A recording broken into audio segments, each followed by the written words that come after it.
metres. At West Meadows 11, Glen Waverley 13, in the city it's 12 degrees. David Armstrong, Melbourne's own 3AW. 3AW. Until noon, this is Neil Mitchell. Good morning. Okay, start the countdown, launch the rockets. This is only a couple of weeks ago. So, will you promise you will not be leader at the next federal election? Oh, absolutely.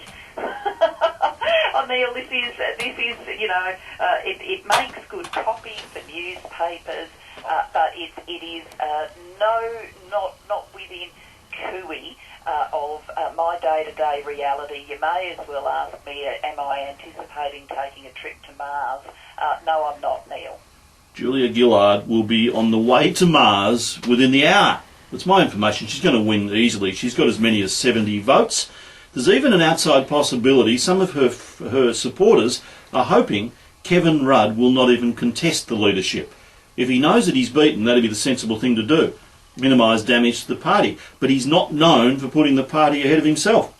96900 693 13 13 32. I want you to be part of it all morning. It's going to be a very dramatic morning. Give me a call. Meeting starts at 9 a.m. I think we'll have a result fairly soon after, and I think the result will be Julia Gillard as Australia's first female Prime Minister. I've sent her a text message today saying, see you on Mars, and I hope we can speak to her at some stage. Look, there's a lot to say here. It's been an extraordinary 12 hours. It's almost unprecedented for a Prime Minister to be rolled, in his first term, rolled from the party benches, not the cabinet. This was engineered by the right wing of the party, and particularly the Australian Workers' Union, and former Secretary Bill Shorten, a Victorian, was in the middle of it. But it is all Kevin Rudd's fault. In very simple terms, it is his fault. A very, very senior Labor man said to me this week, Kevin Rudd has trashed the brand.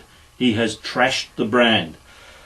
So the caucus faces a decision. Under Kevin Rudd, Labor will be annihilated at a federal election. Under Julia Gillard, they've got a chance, just a chance, of winning. Rudd has brought this on himself with his arrogance, his refusal to consult, the fact that his controlling nature, his inability to connect with voters, and this perception that we the people, just don't know who he is. He's blown it all by himself, and he's blown it in spectacular fashion. If he had performed over the past 2 years, as he did in his press conference last night, this would not be happening.